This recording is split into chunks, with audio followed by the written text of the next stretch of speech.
பார்வையாளர்களுக்கு வணக்கம். பிஜிடிஆர்பியின் புதிய பாடத்திட்டத்தில் அலகு 1க்கான புதிய மெட்டீரியல் நம்ம தயார் பண்ணியிருக்கோம். அதிகபட்சம் ஒரு வாரத்திற்குள்ளே இந்த மெட்டீரியல் நூல் வடிவில் தயாராகிடுங்க. அதுதான் இந்த காணொளியினுடைய சிறப்பான செய்தியே அதுதாங்க. புதிய பாடத்திட்டத்தில் அலகு 1ல் மொழி வரலாறுங்கிற தலைப்பின் கீழே திராவிட மொழிகள், தமிழ் மொழியின் தொன்மை, தமிழ் மொழியின் தனித்தன்மை, தமிழின் கிளை மொழிகள், தமிழும் உலகச் செம்மொழிகளும், புதைபொருள் ஆய்வு, பண்பாட்டு பரவல், இந்த தலைப்புகள்லாம் உள்ளடங்கி இருக்குதுங்க அலகு 1ல்.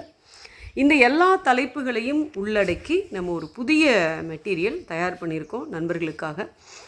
இந்த மெட்டீரியல் பார்த்தோம் அப்படின்னா ஒன் வேர்ட் வடிவில், அதாவது ஒரு மதிப்பெண் வடிவிலையும் இருக்கும், வினாவிடை வடிவிலையும் இருக்கும்.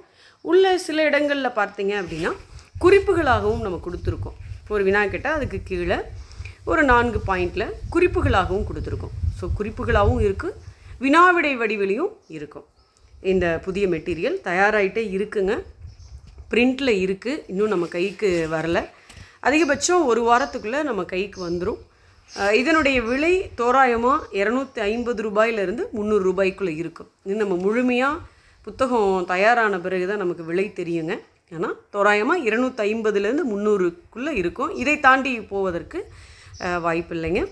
இது கண்டிப்பாக தேர்வு எழுதக்கூடிய உங்களுக்கு இந்த இறுதி கட்டத்தில், இந்த இறுதி நேரத்தில் நிச்சயம் இது உங்களுக்கு பயனுள்ளதாக இருக்கும்.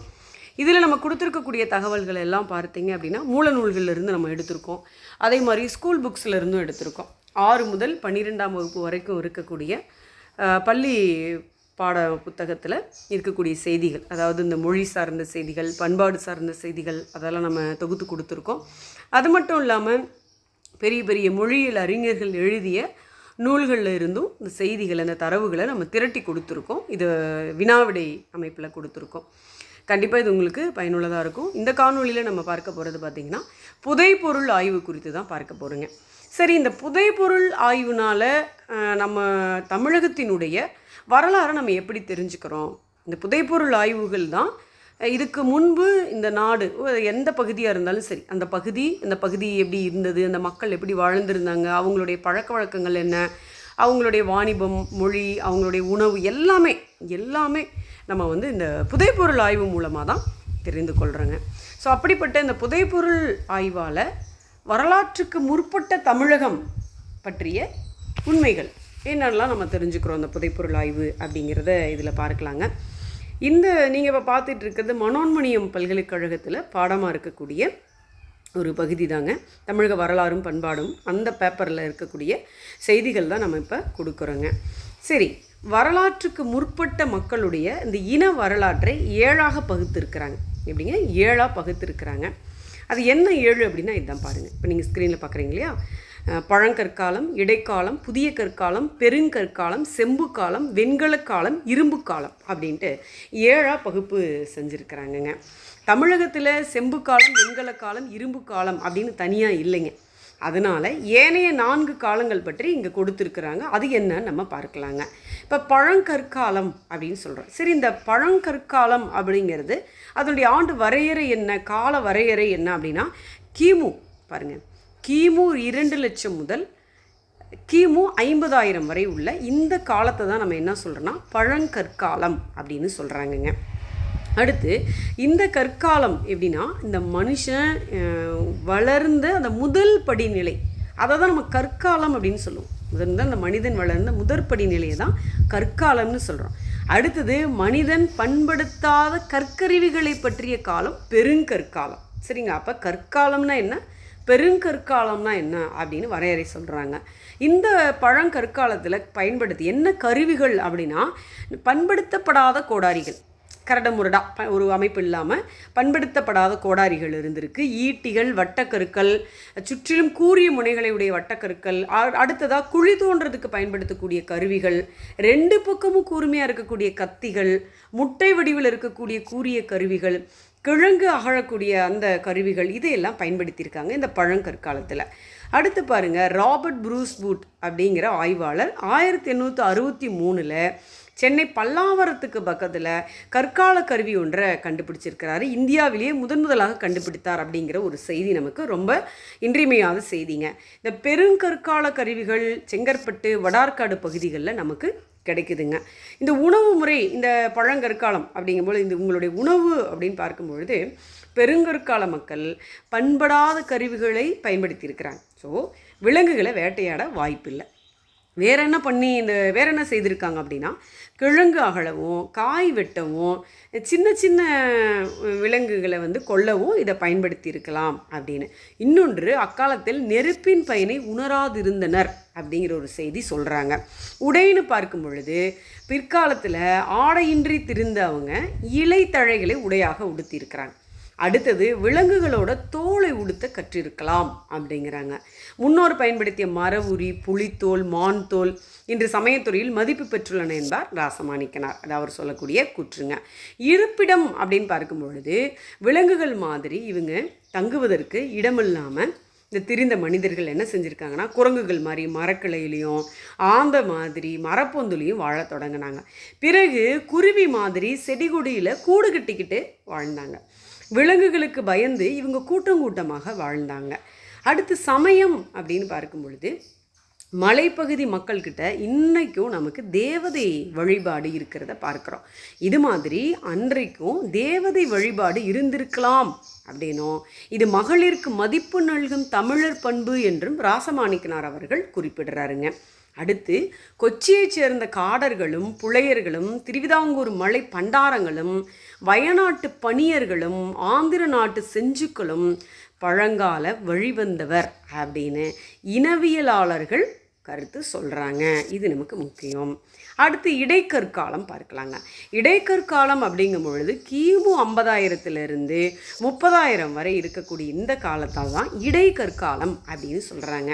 இந்த மக்கள் என்ன மாதிரியான கருவிகளை பயன்படுத்தினாங்கன்னா, மிகச்சிறிய கற்களாலான கருவிகளை பயன்படுத்தினாங்கங்க. அது மட்டும் இல்லை, ரத்தினக்கல், சிக்கிமிக்கி கற்கள் முதலியவையும் பயன்படுத்தியிருக்கிறாங்க. சில்லு கற்கள் பயன்படுத்தியிருக்கிறாங்க.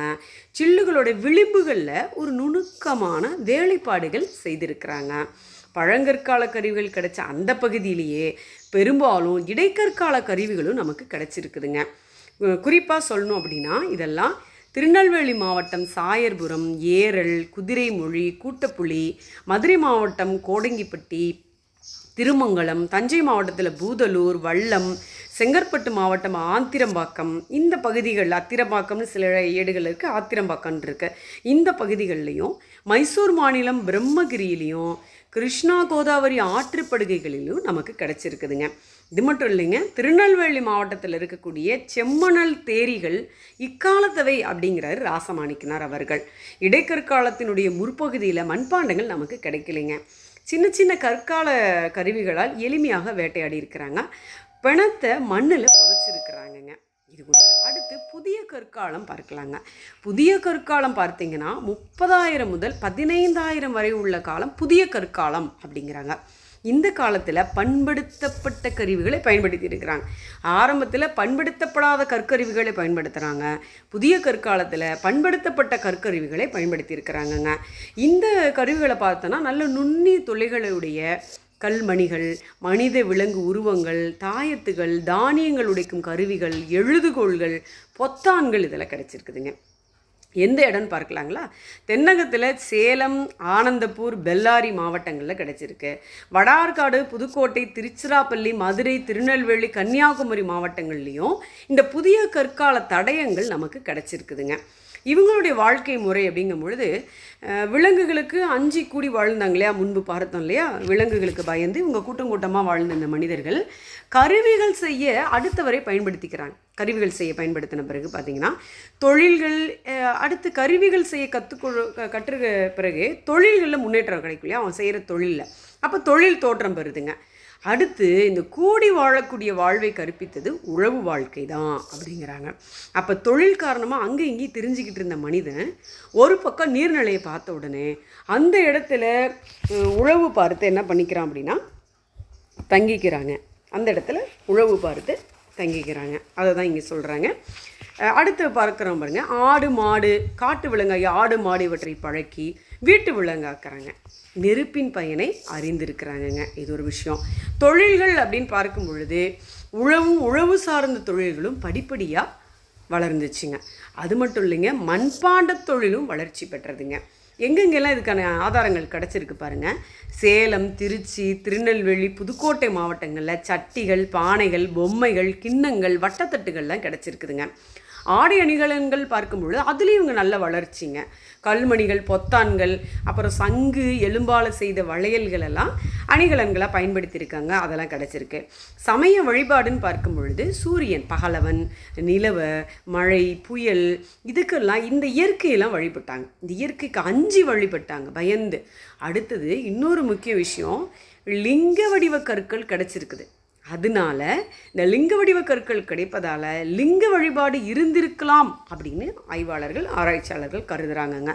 மொழி பற்றி பார்க்கும் பொழுது இயற்கை ஒலிகள், உணர்வு ஒலிகள், விலங்கினம், பறவையினம் எழுப்பக்கூடிய அந்த ஒலிகள், இதையெல்லாம் ஒலித்த மனிதன் இந்த ஒலிகளையெல்லாம் கூட்டொலிகளாக முழக்கி எல்லாத்தையும் ஒன்று சேர்த்து வெளியிட முயற்சி செய்கிறாங்க. சித்திர எழுத்துக்கள் பெருகுதுங்க. அவன் என்ன பார்க்குறானோ அதை ஓவியமாக, சித்திரமாக என்ன பண்ண ஆரம்பித்தான்னா வரைய, எழுத ஆரம்பித்தான், கிறுக்க ஆரம்பித்தான். அப்போ சித்திர எழுத்துக்கள் பெருகுச்சுங்க. இக்கற்கால மொழி வளர்ச்சியை சிந்து சமவெளி நாகரிக காலத்திலையும் நம்ம பார்க்குறோம். இம்மொழி தொன்மை தமிழ் மொழியே ஆகுங்கிறாங்க. அடுத்து பெருங்கற்புதைவு காலம் அப்படின்னு சொல்கிறாங்க.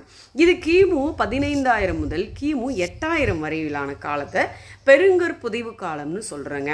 புதிய கற்காலத்திற்கும் உலோக காலத்திற்கும் இடையே அமைந்த ஒரு காலம் தான் பெருங்கற்புதைவு காலம் அப்படின்னு சொல்கிறாங்க. முதல்ல என்ன பண்ணாங்க, இறந்து போனவங்களை பிணத்தை குழியில் போட்டு புதைக்கும் வழக்கம் இருந்துச்சு. அதற்கு பிறகு பிற்காலத்தில் பானை போல் ஒரு பெரிய தாழி செய்து அதில் இட்டு புதைச்சாங்க. புதைக்கும் இடங்களை 2 வகையாக பகுக்கிறாங்க. 1 குகை வட்டங்கள், 2 குழி வட்டங்கள். சிலது என்ன குகை வட்டங்கள் அப்படின்னா, குழிகள் ஒரு இந்த புதைக்குழி பார்க்குறதுக்கு எப்படி இருக்குன்னா ஒரு அறையை போல் அமைந்து, ஒரு அறை மாதிரி, ரூம் மாதிரி. அந்த குகை வட்டத்தின் அடியில் பலகை போன்ற கற்கள் அப்படியே பரவி அதோட மேற்பகுதியிலையும் பலகை கற்கள் குழியை மூடி இருக்குது. வாயை சுற்றிலும் வட்டக்கற்கள் செங்குத்தாக ஊன்றப்பட்டிருக்கு. இது வந்து குகை வட்டங்கள். குழிவட்டங்கள் அப்படிங்கும் பொழுது இந்த குழியில் முதுமக்கள் தாழியில் வைத்து அந்த இறந்து போனவங்களை அந்த முதுமக்கள் தாழியில் வைத்து அந்த பிணங்களை புதைக்கிறாங்க. ஒரு குழிவட்டத்தில் 1 அல்லது பல தாழிகள் அமைஞ்சிருக்குதுங்க. இந்த தாழிகளுக்கு கால்கள் அமைச்சிருக்கிறாங்க பாருங்களேன். ஆதிச்சநல்லூரில் 100 ஏக்கர் பரப்பளவில் உள்ள புதையிடம், இடுகாடு, முதுமக்கள் தாழிகளின் தோட்டம் அப்படின்னு சொல்கிறாங்க ஆதிச்சநல்லூரில். இது கிடச்சி, இது நமக்கு இன்றைக்கி ஆராய்ச்சியில் வெளிவந்துருச்சு.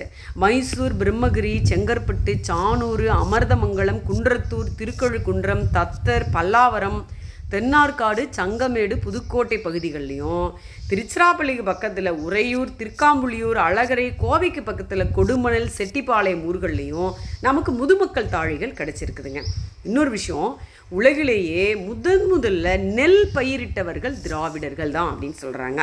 பருத்தி, நெசவு, மீன்பிடித்தல், இந்த தொழில்களில் அந்த காலத்திலேயே தலை சிறந்தவர்கள் இவர்கள் தான் அப்படின்னு யார் சொல்கிறா பாருங்க, எமர்சன். இவருடைய கூற்று இது, இவருடைய கூற்று. அடுத்தது ப்ரூஸ்புட் என்ற தொல்லியலறிஞர் என்ன செஞ்சார்னா, திருநெல்வேலிக்கு பக்கத்தில் இருக்கிற ஆதிச்சநல்லூரில் அகழாய்வுகள் மேற்கொண்டு நம்ம தமிழகத்தினுடைய பழங்கால பொருள்களை வெளிக்கொண்டு வந்தவர் தான் ப்ரூஸ்புட்டுங்க. ஆதிச்சநல்லூர், செங்கற்பட்டு மாவட்டம் பாருங்கள். ஆதிச்சநல்லூர், செங்கற்பட்டு மாவட்டம், பெரும்பெயர், திருச்சூர், தலைச்சேரி, இந்த இடங்கள்லையும் தாழிகள் கிடச்சிருக்கு. தாழிகளில் கற்கருவிகளும் இரும்பு கருவிகளும் உள்ளே இருந்திருக்குது. அடுத்து தென்னிந்தியாவில் புதிய கற்காலத்தை அடுத்து வந்த பெருங்கற்புதைவு காலத்திலேயே என்னென்னா இந்த இரும்பு காலம் தோன்றுகிறதுன்னு கொடுக்குறாங்க. இரும்பு காலம் என்ன அப்படின்னா, புதிய கற்காலத்தில் மண்பாண்டங்கள் செய்வதற்கு என்ன பண்ணாங்க மக்கள், மண்ணை தோண்டி மண்பாண்டங்களில் சூளையை வச்சு சுட்டாங்க. அப்போ தற்செயலில் இரும்பு கண்டுபிடிச்சிருக்கலாம் அப்படிங்கிறாங்க. இரும்பு கால கருவிகள் எங்கே கிடைக்குதுன்னா, திருநெல்வேலி மாவட்டத்தில் உள்ள ஆதிச்சநல்லூர்லேயும், சென்னைக்கு பக்கத்தில் இருக்கிற பெரம்பூர்லேயும், கோயம்புத்தூர் மாவட்டத்திலையும், மலபாரில் தலைச்சேரிக்கு பக்கத்துலேயும் கண்டெடுத்திருக்கிறாங்க. ஆதிச்சநல்லூரில் மக்கள் உடம்பின் முழு எலும்புக்கூடுகளும் நேர்த்தியான வழவழப்பான மட்பாண்டங்களும், பொன்னாலான அணிகலன்களும், வெண்கலத்தால் செய்யப்பட்ட பொருள்களும், இரும்பால் செய்யப்பட்ட ஆயுதங்களும், சிறிய சிறிய வேல்கள், அரிசி, உமி, இதெல்லாம் கண்டுபிடிச்சிருக்காங்கங்கிறத கொடுக்குறாங்க. ஸோ இது ஒரு நல்ல அருமையான தகவல். மனோன்மணியம் சுந்தரனார் யூனிவர்சிட்டியில் பாடமாக இருக்கக்கூடிய ஒரு பகுதி தான் நம்ம இன்றைக்கி பார்த்துருக்கோம். நிச்சயம் இது தேர்வு நோக்கத்தில் மிகுந்த பயனுள்ளதாக இருக்குங்க. புதைபொருள் ஆய்வினுடைய பலன். புதைபொருள் ஆய்வுனால் என்ன பயன், என்ன நம்ம வரலாற்றுக்கு முற்பட்ட தமிழகம் பற்றி நம்ம என்ன உண்மைகள் எல்லாம் தெரிஞ்சுக்கிறோம் அப்படிங்கிறத இதில் மிக தெளிவாக சொல்லியிருக்கிறாங்க. அது மட்டும் இல்லாமல் நம்ம டெஸ்ட் பேட்ச் நடத்துகிறோம். 100 டெஸ்ட் கொண்ட டெஸ்ட் பேட்ச் இருக்குது, 21 டெஸ்ட் கொண்ட டெஸ்ட் பேட்ச் இருக்குது. இது வரைக்கும் 13 நூல்கள் நம்ம எல்லா யூனிட்டையும் உள்ளடக்கி 13 நூல்கள் வெளியிட்டிருக்கோம். அடுத்து புதிய ஒரு நூல் வரவிருக்கிறது. இன்று ஒரு வாரத்துக்குள்ளே வந்துவிடும். கண்டிப்பாக அது உங்களுக்கு மிகுந்த பயனுள்ளதாக இருக்கும். தொடர்ந்து நீங்கள் நம்ம தமிழ்ச்சோலையை பார்த்துட்டு வாங்க. தொடர்ந்து நம்ம தமிழ்ச்சோலைக்கு பேராதரவு கொடுத்து கொண்டு இருக்கக்கூடிய நண்பர்கள் அனைவருக்கும் மனமார்ந்த நன்றி. வணக்கம்.